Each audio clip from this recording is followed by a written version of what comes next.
The first round of the second round of the Democrat debates took place last night, and if anyone was watching, please write in and let me know what happened.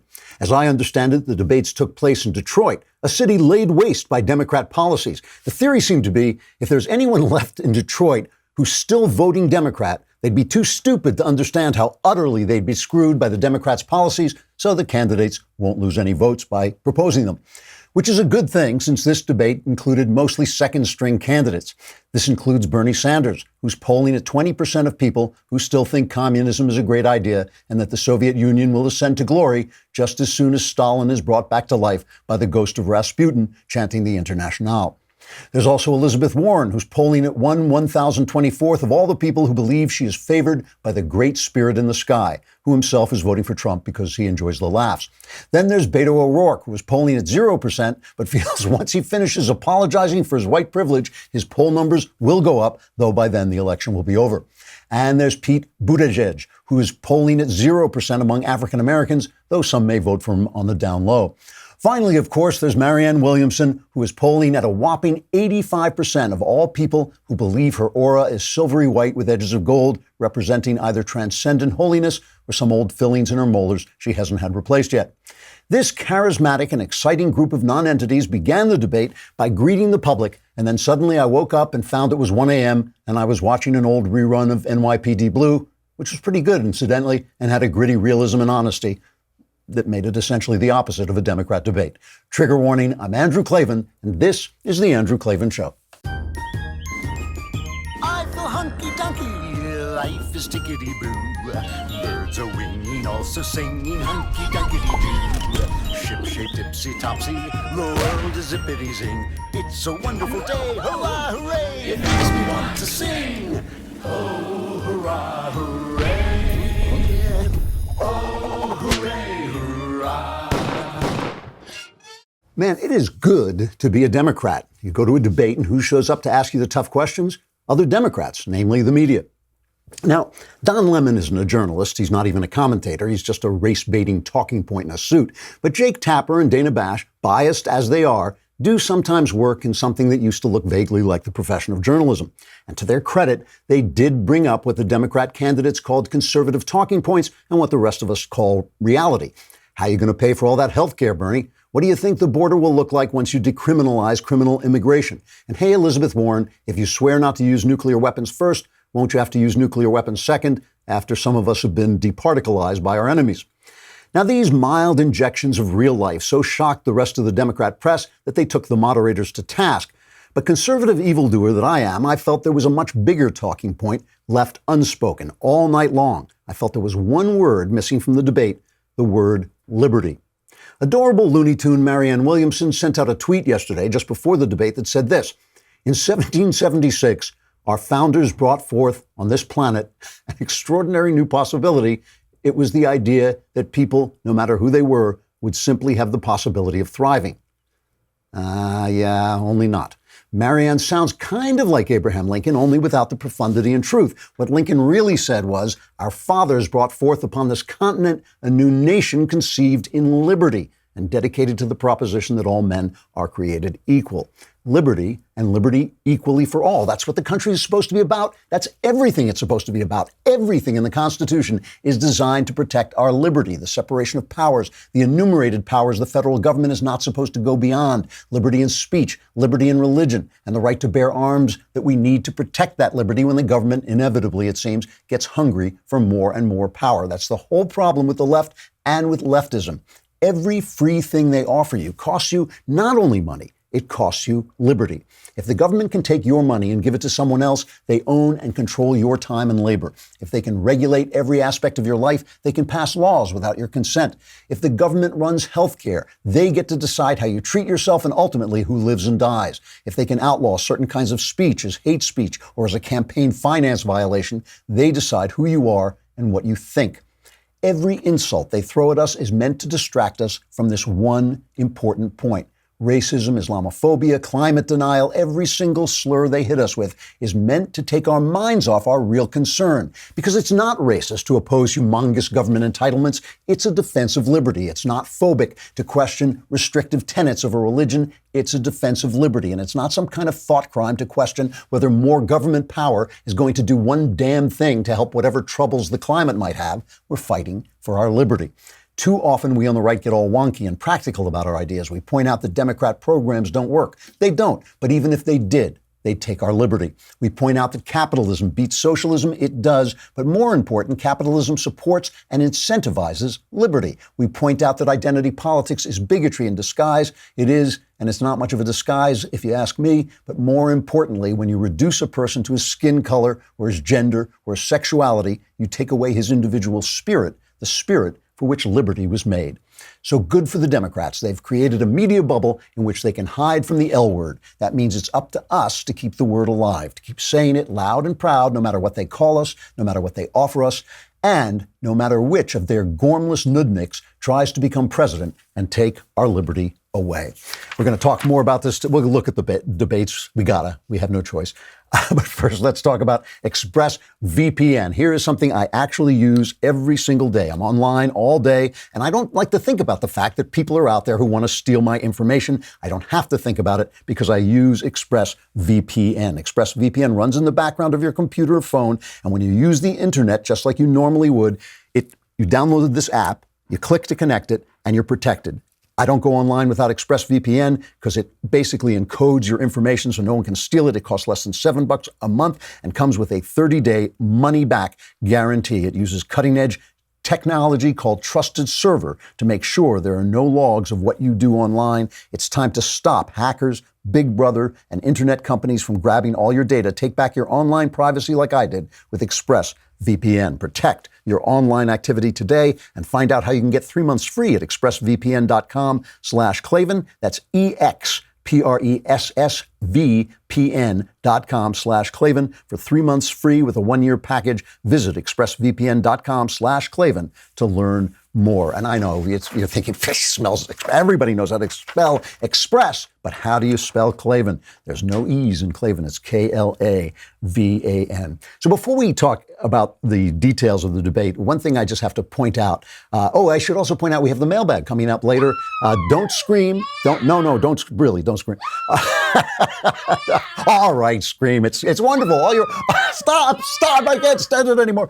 All your problems will be solved. That's coming up. And I want to point out all this talk about Donald Trump, and he says this and it's racist. He says that it's racist. Whatever he says, they twist it to mean it's racist, and somehow he doesn't like black people, or he doesn't like this, he doesn't like that. But Marianne Williamson said something last night that I found incredibly offensive. This is cut number 2.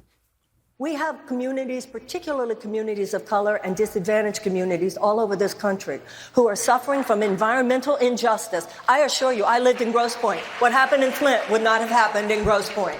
This is part of the dark underbelly of American society. The racism, the bigotry, and the entire conversation that we're having here tonight, if you think any of this wonkiness is going to deal with this dark psychic force of the collectivized hatred that this president is bringing up in this country, then I'm afraid that the Democrats are going to see some very dark days. We need to say it like it is. It's bigger than Flint.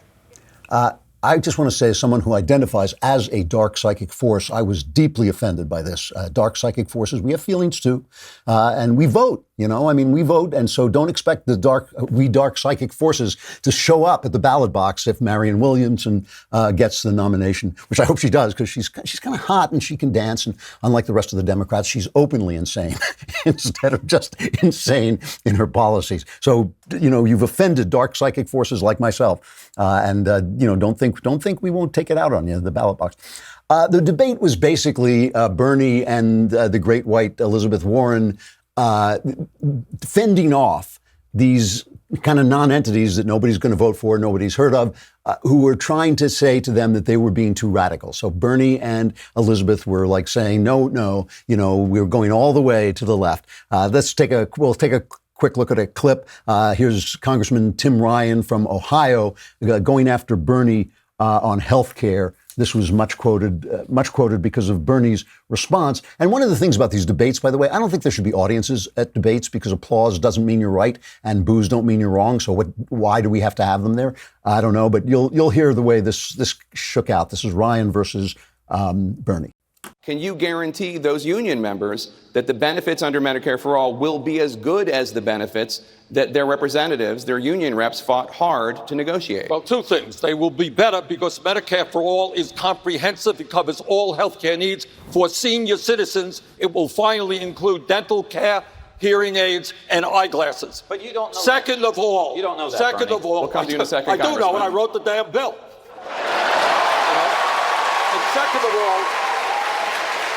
Second of all, many of our union brothers and sisters, nobody more pro-union than me up here, are now paying high deductibles and co-payments. And when we do Medicare for All, instead of having the company putting money into health care, they can get decent wage increases, which they're not getting today. I want to bring in Congressman Ryan to respond to what Senator Sanders just said. Senator Sanders does not know all of the union contracts in the United States. I'm trying to explain that these union members are losing their jobs. Their wages have been stagnant. The world is crumbling around them. The only thing they have is possibly really good health care. And the Democratic message is going to be, we're going to go in, and the only thing you have left, we're going to take it, and we're going to do better. I do not think that's a recipe. What's he talking about? These guys were out of work until Donald Trump became president. Now they're back at work again. There's virtually no unemployment in this country. How is the world crumbling around them? But that's the world the Democrats are living in. So even the guy who's Ryan at least came out for sensible policies. He had one little speech he made. This is cut 3 about how these guys are going so far left, they're going to leave the building. Now, in this discussion already tonight, we've talked about taking private health insurance away from union members in the industrial Midwest. We've talked about decriminalizing the border, and we've talked about giving free health care to undocumented workers when so many Americans are struggling to pay for their health care. I, quite frankly, don't think that is an agenda that we can move forward on and win. We've got to talk about the working class issues, the people that take a shower after work who haven't had a raise in 30 years. If we focus on them, we'll win the election. People who take a shower. I take a shower after work. What does that mean? Anyway, what he's saying is you guys are not talking to working class people. He's right about this. He is right about it. Trump is talking to working class people. They're making the argument that with Trump's roughhousing, his rough way of talking, his almost, his belligerent way of tweeting, that he's alienating suburban women. That is their argument. And they've gone out and they've gotten some proof of that. There seems to have been some evidence of that in the midterms. They're an important vote. Trump may want to take that. Look, there seems to be a consensus on both sides that Trump is hurting himself with his tweets. I like the fact that he is breaking down these barriers that the left has put in place, but it's something to take into account. Maybe this is true. If he's losing votes with it, that would be a terrible thing, even though we're gaining in culture, in cultural freedom, what we may be losing in votes. It's a tough choice to make, but Trump is going to have to make it. But Elizabeth Warren, bravely, I think, and straightforwardly came out in favor of the leftist agenda. She basically answered Ryan's speech by saying, no, go big or go home. It's cut 5. I don't understand why anybody goes to all the trouble of running for president of the United States just to talk about what we really can't do and shouldn't fight for. I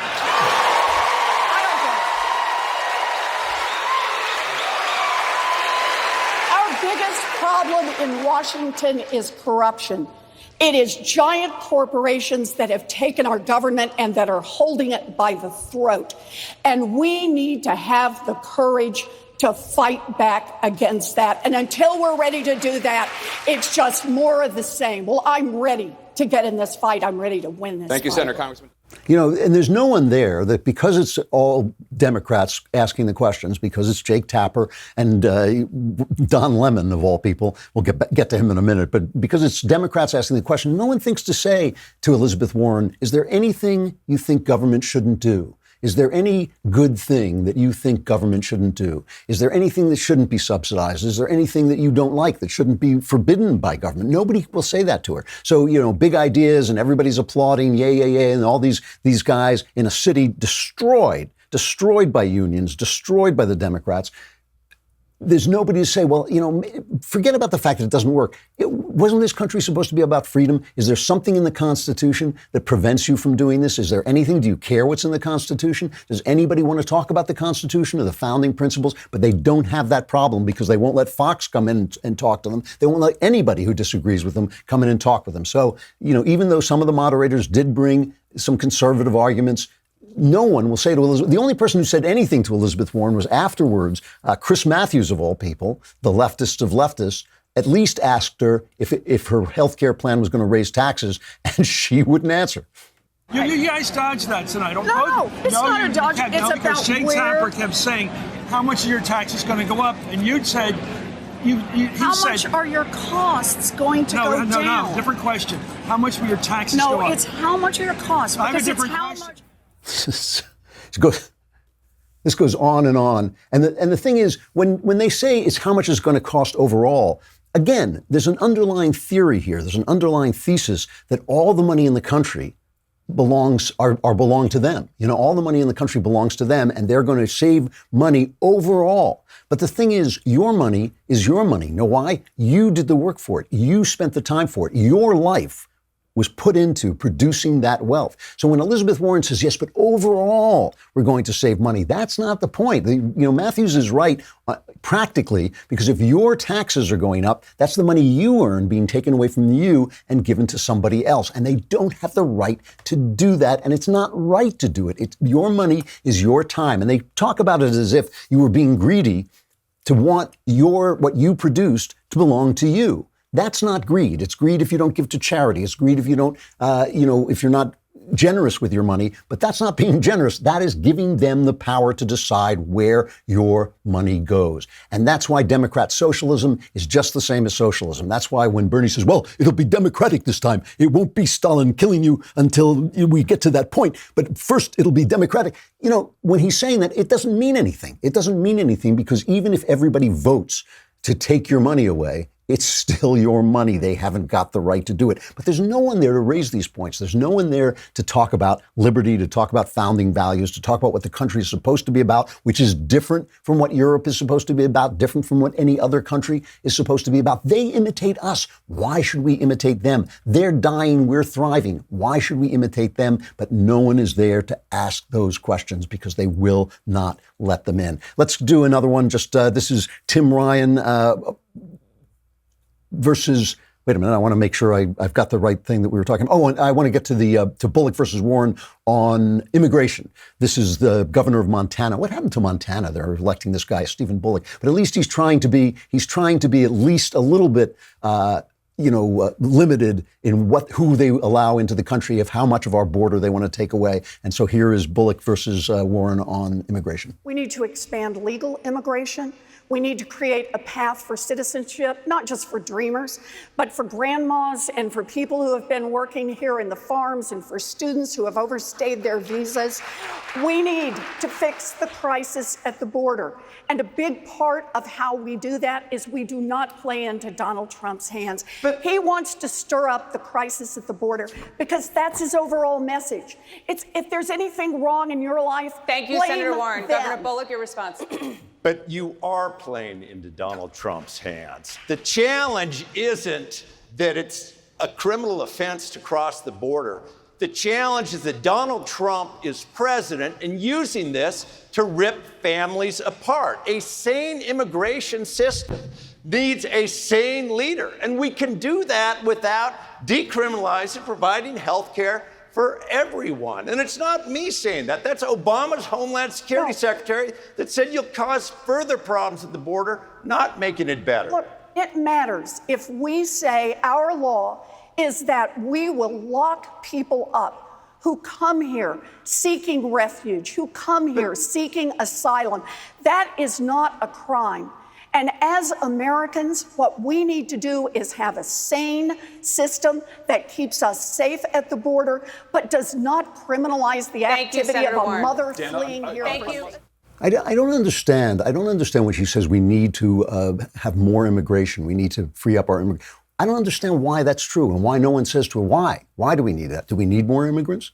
It's all about the people coming in and about the poor people running away. And listen, I have a heart for that. I understand that we need asylum laws and we need to let people in when they are going to be killed elsewhere. Other countries should do that too. I'm not saying, shut the border. I'm not saying don't let anybody in. But why do we need to expand the border? I mean, why is it only about them? Isn't it ever about how the good for our country? They have no concept of our country. If our country is an idea, which they never talk about. They never talk about the idea of liberty. If our country is an idea of liberty, shouldn't we only let people in who share that idea, who want to be part of that idea? And shouldn't we only let that number of people in who won't threaten that idea, who won't threaten our systems, our welfare systems? You can't have an open border and a welfare state. You can only have one or the other, right? If you have a welfare state, it costs money. It means taking money away from people, which again limits their freedom. It says to them, your time, your effort, your work belong to us. It belongs to the government. And that's the problem with immigration, just letting everybody in, is it means there are more people who are going to need to take your time, your money, your work for them. And that gives the government more power. And that's what it's all about. They're talking about that. So I have to just at least take one little detour and ask the essential question. Don Lemon? Don Lemon? I mean, they gave him, this is the guy CNN sends to question. I mean, the fact that he's on TV at all is amazing. Newsbusters put out a little montage. This is who will be at the debate. This is a little Don Lemon montage. Oh my gosh. Nancy Pelosi is a boss. The closest thing that we have to royalty, President Barack Obama and the First Lady Michelle Obama. The biggest terror threat in this country is white men. There is no ban on, they had the Muslim ban. There is no white guy ban. So what do we do about that? It says it right in the name, Antifa, anti-fascism, which is what they were there fighting. Listen, there's, no organization is perfect. There was some violence. No president has ever been charged with treason, Douglas. Do you believe the president's actions fall anywhere within that definition? Can we still call him the leader of the United States? The president of the United States is racist. Donald Trump calling African nations shithole countries. They want to know if they're a shithole nation. Whole countries. Black holes. This is who we elected president of the United States. His speech was without thought. It was without reason. You seem very into the piercing idea. No, I don't want to touch your nipple. That's Don. And here's the question he got asked, which really got to me. He asked this of Amy Klobuchar, I think it was. Those Trump voters who prioritize the economy over the president's bigotry. Well, first of all, there are people that voted for Donald Trump before that aren't racist. They just wanted a better shake in the economy. And so I would appeal to them. But I don't think anyone can justify what this president is doing. Little kids literally woke up this weekend, turned on the TV, and saw their president calling their city, the town of Baltimore, nothing more than a home for rats. And I can tell That's telling the truth about Baltimore. But never mind what she said. You could almost not hear the question. The question Lemon asked was, what do you say to Trump voters who prioritize the economy over his racism? So the assumption is that Trump is racist. There's no question about it. Not do you think that Trump is racist? Something really interesting happened yesterday. The National Archives released this really unpleasant tape of Governor Ronald Reagan, Governor of California Ronald Reagan, on the phone talking to Richard Nixon. It's October 1971. The UN has just voted to recognize communist China, and they're both ticked off about it. And Reagan calls up Nixon, and this is what he says about the UN. Last night, I tell you, to watch that thing on television as I did, to see those monkeys from those African countries, damn them, they're still uncomfortable wearing shoes. Well, and then the tail wags the dog there, doesn't it? Yeah. So that's pretty ugly. He's calling these guys from the African countries monkeys, saying they're uncomfortable wearing shoes. And why the tail wags the dog, meaning why are they making rules for America? Why are they recognizing this communist, this monstrosity, which it was? And that's genuinely ugly. You can make all the excuses. 1971, totally different time. I mean, now it's 50 years ago. It's a long time ago. People say things in private that they wouldn't say in public. He's talking about a specific people. But let's even put all that aside. Let's just say it's racism straight up. I mean, I think you could make an argument that it's different context, but still, it's an ugly thing to say about people. Let's also think about Ronald Reagan and what he did. Ronald Reagan's economy, the economy, when Reagan took over, and I remember this, okay, the economy was worse than it has ever been before or since. It was worse than the 2008 crash. It was horrible. We were waiting an hour online for gas. You could only buy gas every other day if your license plate was odd or even. There was this horrible shortage. Our guys were being held hostage, and Carter couldn't do anything about it. We had inflation. We had stagnation. It was just a terrible, terrible time. Reagan took it over, and within 2 years, he not only jump-started the economy, he gave us a good economy that lasted essentially for 25 years, a quarter of a century, almost a working life, 25 years. That Clinton economy was the Reagan economy. There's just no question about it. He gave us all that innovation. He started all this stuff. And by the way, the people who benefited most from it were single women and blacks. Blacks and single women were the two groups that benefited most from the turnaround in the economy. The weakest people were helped the most, of course, when your economy takes over, just like now. Ronald Reagan, almost single-handedly with the help of Thatcher and the Pope, brought down the Soviet Union. He was the only person, and people forget this. Again, I was there. He was the only person who said we can win the Cold War. His Secretary of State said, what do you mean? He said, I mean, we win and they lose. And he won and they lost. And he brought the Soviet Union down, freeing tens, hundreds of millions of people from the slavery of communism, breaking them out of that absolute prison of communism, that murderous prison of communism. So here's the thing. If they had released that tape before and you had heard him say that, would you give it back? Would you give that economy back? Would you give the Soviet Union back? Would you recreate that terrible threat to lives, not just the lives of the people who live there, but to all of our lives with their nuclear weapons? Were his policies more important than whatever glitches he had, whatever ugly things he said in private? We all have glitches. We all say things in private that we shouldn't say. I mean, that's part of why you're talking in private. That's part of what privacy is.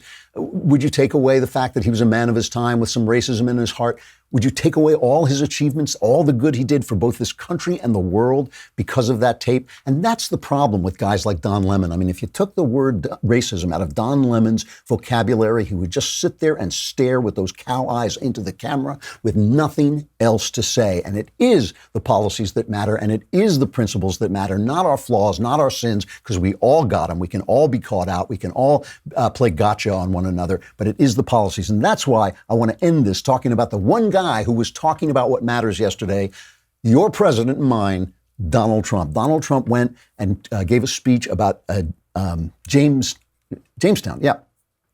Sorry.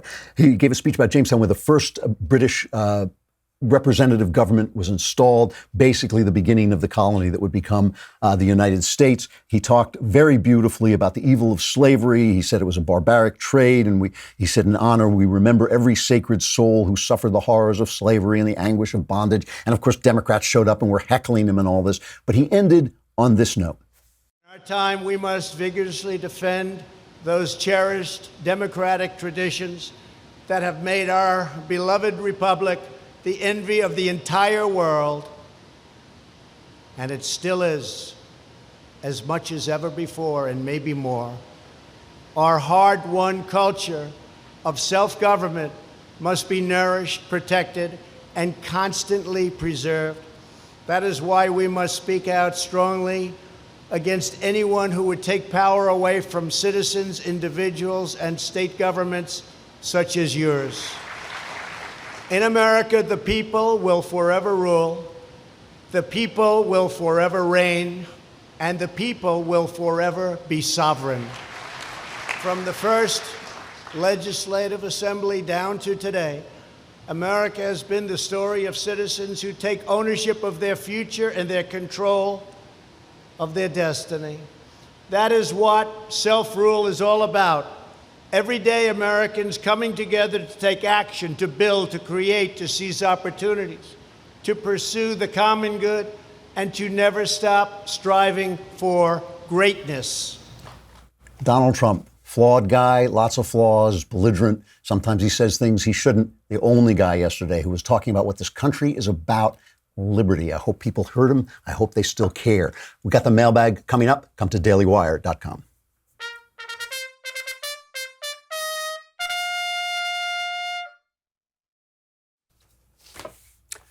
Mailbag. What would we do without that scream? All right, from Wilbur. Dear sire, who is as wise as he is bald. I am equally wise and bald. It's true. I'm dating a beautiful 28-year-old Christian woman. She's a virgin, never kissed a guy before me. She's very careful about physical touch, and she wants to save herself for marriage. This is part of the reason I love and respect her so much. We've been dating for about 4 months, and the other night I kissed her, more than just a quick kiss. We kind of made out. At first, she seemed okay with it, but then abruptly pushed me off her and stormed out of the house, visibly upset. I'm not a virgin, and I express my affection to her through physical contact. I know I crossed a line. I love her, and I'm dating her with the intent to marry her. I've told her that I'm willing to wait for marriage, and I've been using every ounce of self-control. However, our standards of acceptable behavior seem to be very different. Knowing this, do you have any advice for me on self-control and or advice in general for this situation? Yeah, I mean, look, there's no advice. Self-control is self-control. In order to control yourself, you got to control yourself. But I do have some questions. I mean, she's 28 years old. She doesn't have to storm out on you if you went a little too far. She can say that's a little too far and ask you to pull back.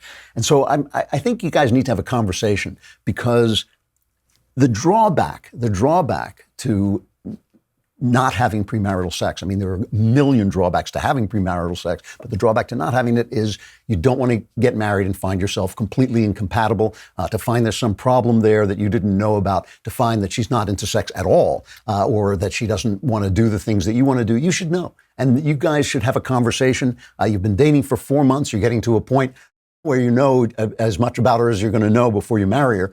But maybe you should have a frank conversation about this and not have this communication by means of storming out, by means of anger, but actually sit down and say, hey, let's talk about the role of sex in a marriage, and let's talk about, do you have problems? Were you attacked at any point that has put you off the whole idea of sex, or are you just protecting your virginity before marriage? It doesn't have to be communicated in terms of slamming doors, in terms of secret signals. Have it out. Have it out. You're going to be together for a long time. The rest of your life is a long time. You want to know the person as much as you can before you get married. And I think this is something you should talk about in an honest, unthreatening, uncruel way. But at least have the conversation so you know what you're walking into. I think it's important, and I think that the idea that somehow if you save yourself for marriage, somehow when you marry, everything's going to be great and that your sex life is going to be great, I'm not sure that that's such a good idea. I think talking about it is a good idea. From Nicholas, in your last mailbag, you talked about Jesus' teaching about the plank in one's own eye and letting the one without sin cast the first stone. I don't believe that Jesus is saying, do not judge others. Even though Jesus said, do not judge others, you don't believe he's saying that, because Ezekiel mentions that God will hold us accountable for the death caused by the sin of others if we do not attempt to correct them. Ezekiel 3:18, St. Paul writes multiple times about gently correcting brothers and sisters. I agree we shouldn't focus on others when there's plenty of sinfulness within our own hearts, but the Bible certainly does not command us to turn away from immoral behavior of others when seen. How do you reconcile these? Thanks for all you do and love the show. Hashtag no E-Army. I like it. Well, no, I'm sorry, but this is a classic case of proof texting.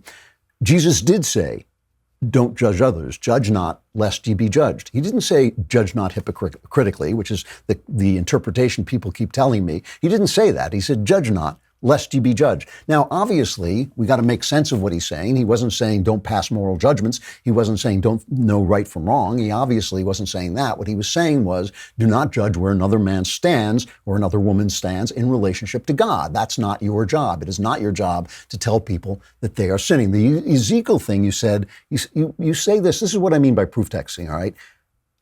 Ezekiel mentions that God will hold us accountable for the death caused by the sin of others. That's not what that passage is about. I mean, this is like quoting Shakespeare and saying Shakespeare says when what you mean is Hamlet says or Macbeth says. Ezekiel is talking about his call to be a prophet. And God says to him, to Ezekiel, I'm giving you the power of prophecy. He gives him a scroll to eat, as I recall. He says, I'm giving you the power of prophecy. I will hold you responsible if you don't send my message to people. You, Ezekiel, he's making him a prophet and telling him that he has a job to do, which is bringing the word of God and the interpretation of the word of God in that moment to the people of Israel. That's what he's talking about. And when you look at other passages too, some of the other passages you quote. What they're talking about is a church where you have to maintain order, a church where you have to maintain discipline, and a church where people kind of agree on certain of the principles that are there. And they always talk about gently saying, hey, maybe you're violating the principles that we're all here in agreement with. That does not have to do with going up to anybody that you happen to see, or even a person who just happens to be in your church, and telling him that he is in a state of sin. We're all in a state of sin, every one of us. And so that's why Jesus is saying, let him who is without sin, which is nobody, cast the first stone. You know, a lot of times they quote to me a line that Jesus actually does say, where he says, if a man sins, gently rebuke him. But in a lot of the versions of this, and there are different versions of the Bible that we have, different oldest versions of the Bible that we have, Jesus says, if a man sins against you. And so what bothers me about this is we have God, the Word of God, the living incarnate Word of God, speaking and saying, judge not lest you be judged. Let him who is without sin throw the first stone. Don't remove the speck in another man's eye. Deal with the plank in your own eye. That is what we have the Word of God saying. And you go to Ezekiel and quote out of context a statement that seems to give you the power to rebuke your neighbor. Why not listen to Jesus? For a very simple reason. Try it. A, it's really hard. That's how you know it's true. B, it makes your life better. It fills your life with joy when you stop worrying about where other people are and just kind of love them. This is the other thing that Jesus is always doing. He's always saying, he's always infusing the law with love. He's always saying, the Sabbath was made for you. You're not made for the Sabbath. Do you do good on the Sabbath or do you do evil on the Sabbath? I mean, this was a big law that he was monkeying around with, and by infusing it with love. And so I'm just saying that when you're looking at the other guy and saying, oh, the most loving thing I can do to this guy is tell him to stop being what he is, or stop doing what he's doing, or stop talking the way he's talking, maybe you should be maybe you're looking in the wrong direction. If you follow that advice, hard advice to follow, if you follow that rules, you will be happier, the people around you will be happier, and you will have more authority in their lives when they come to you and say, hey, I think something's going wrong here. Can you help me out? When you haven't judged them, when you haven't passed judgment on them, when you've tried to love them as they are and who they are, when they come to you and say, you know what, I'm in trouble, you will have some authority in their life and a place in their life where they'll listen to you. Maybe they'll listen to you. So I don't know. It seems to me that all this kind of negotiating you do with Jesus, when Jesus says, judge not, you say, well, that can't be what that means, because here I found a text here that I can rip out of context and fight with Jesus over. Why not just listen to him? Why not just do what he says and see if that improves your life, Edney, and see if it improves the life of the people around you? From Kyle, Lord KLVN. My girlfriend and I just found out she's pregnant. This is wonderful news for us in many ways. We're both very happy, but there are a few issues, the biggest of which we're not married. I know that I personally believe that the right thing to do would be to marry her soon, preferably before our child is born, and I've spoken with her about it, and she agrees. However, without me even bringing it up to her parents, they spoke to me and said it might be wiser to wait until after one of us is done with college, because of the potential financial benefits of her being a single mother in college. That's really bad advice. That's bad advice. You are right, and your parents or her parents are wrong. Marry her. Marry her before the baby comes. Give the baby a name, give the baby a family, give the baby a married couple to come into and build a family. Don't wait around for don't let the government decide that you're not going to get married and you're not going to do the right thing because they'll give you money to do the wrong thing. I mean, that's absurd. That's absurd. That's really, really bad advice. That's not even your question, but I'm just telling you, marry her. That's the right thing to do. Okay, so what the question you want is, do you think it's reasonable for me to continue with college? He's pre-med and work at nights and on weekends, keeping in mind that I have to continue getting A's to be considered by any med school? Or do you think it's more reasonable for me to take a hiatus from school and wait for my girlfriend to finish nursing and then start up again? We both have very strong support system on our sides of the family, so we will not be completely alone, but financially it's just us.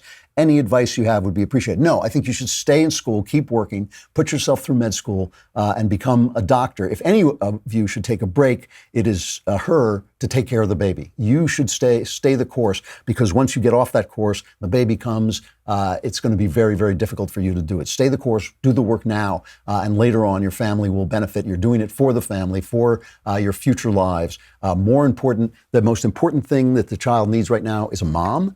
and you will be there as much as you can, but do the work and get the medical degree and become a doctor. And then that will be a help to your family and possibly to the world at large. But the other part is more important, marry her.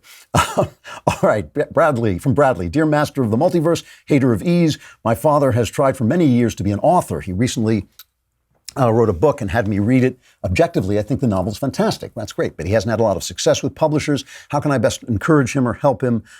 P.S. My father is paralyzed, and I've always had a big role in helping him, so I feel a deep sense of responsibility. I want to help him succeed in his goals. Okay, well, first of all, he shouldn't be going to publishers. He should be trying to find an agent.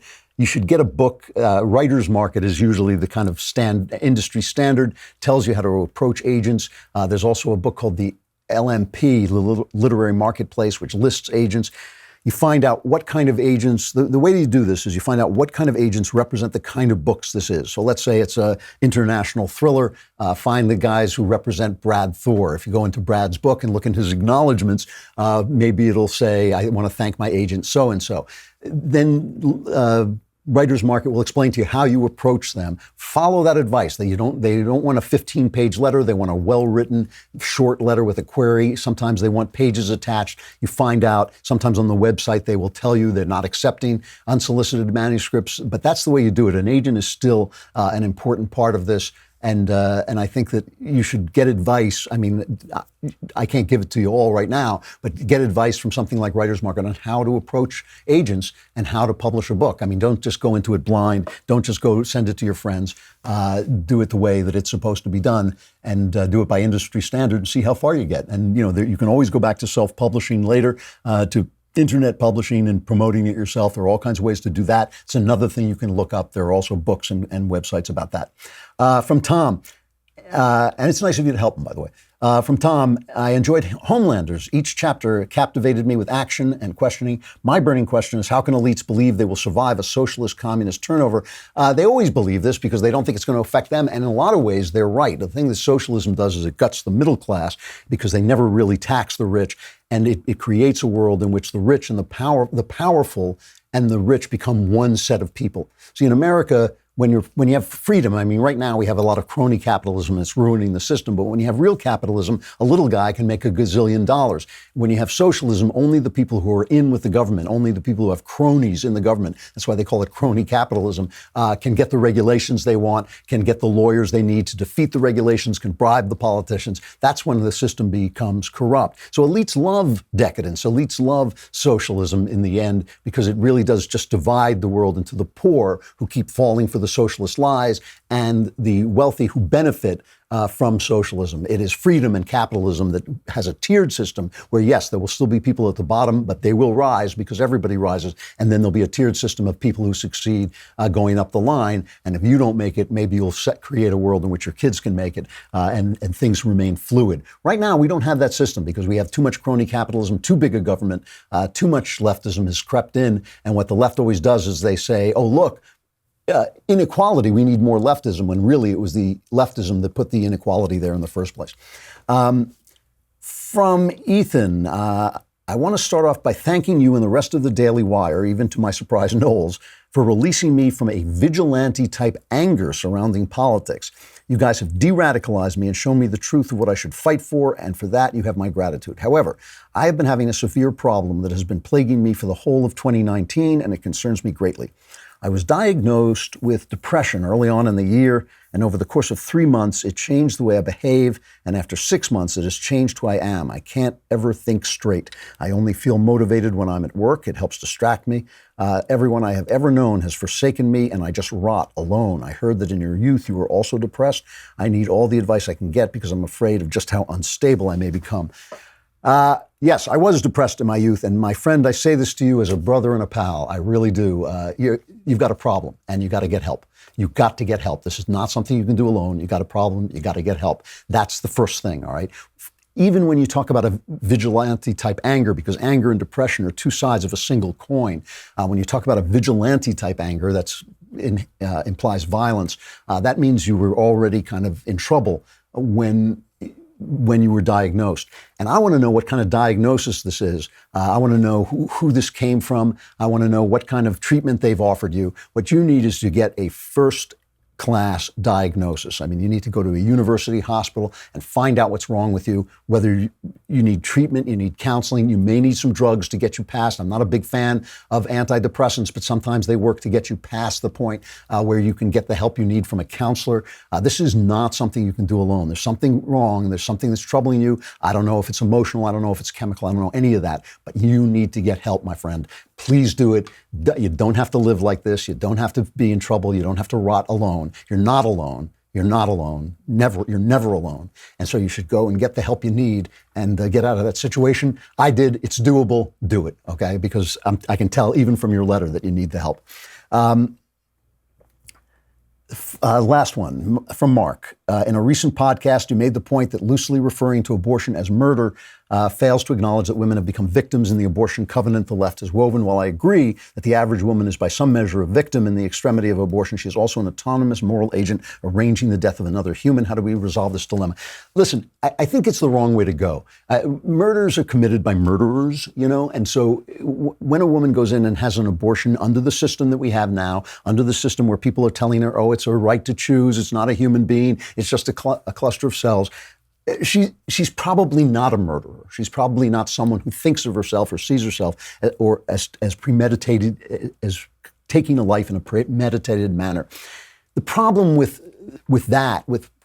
using big words like murder and accusing people of murder is I don't think it's going to get you where you need to go. What we need is, as they say, a culture of life. We need to say, okay, you're pregnant with a baby you don't want. What can we do for you? How can we help? How can we set up a society that responds? We need to talk about sex and how you have sex, the responsibility of having sex, the responsibility of having sex outside of marriage. We need to talk about all these things. What we don't need is chasing women down the street with torches shouting murder, murder. It's not going to get us where we need to go. It's not compassionate. It's not loving. It is not achieving the goals that we need to achieve. This is a matter of life and death. It's a matter of life and death. So we want to create a culture of life where we say, you know what? This is not an acceptable thing to do. This is a baby. You created the baby. We need to keep this baby alive. What can we do now to help this baby live? That's the way we got to go. I think repealing Roe v. Wade is a good start because then it's going to be a matter of state by state, and each state is going to be responsible to the laws they make. So if you have New York where they're willing to kill babies, you'll have the state of Baal. You'll have New York we'll call it New Baal, New York, where they are sacrificing children to the gods of sex and pleasure and freedom. If you have another state, say, we'll make it Missouri, where they say, no, we're not going to have any abortion, then Missouri will be responsible for creating a culture where babies can thrive, even if the mother had them by accident, didn't want them, or had them in some way where she wasn't responsible. That's the way to go. It's the only way we can go. The society is really sick on this subject. It is really ill. It is close to death on this subject. We need to heal it, and this is the best way you can do it. Well, I'm not going to argue with you about the word murder. It's a legal term, but all I'm saying is you want to get where you're going here. This is a very practical issue, and I don't think that's the way to do it. I got to stop. We'll be back tomorrow. I'm Andrew Klavan. This is The Andrew Klavan Show.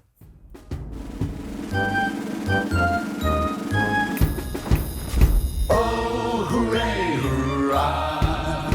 The Andrew Klavan Show is produced by Austin Stevens and directed by Mike Joyner. Executive producer, Jeremy Boring. Senior producer, Jonathan Hay. And our supervising producers are Mathis Glover and Robert Sterling. Edited by Adam Sayevitz. Audio is mixed by Mike Cormina. Hair and makeup is by Jesua Alvera. Animations are by Cynthia Angulo. And our production assistant is Nick Sheehan. The Andrew Klavan Show is a Daily Wire production. Copyright Daily Wire 2019. Hey guys, over on the Matt Walsh Show today, Democrat debate last night. We'll go over the major takeaways from the show, including the fight, the losing fight by some of the very few remaining sane Democrats to preserve some semblance of sanity in the party. Also, a Republican proposes a bill that is ostensibly supposed to fight social media addiction. I'll explain my problem with this bill.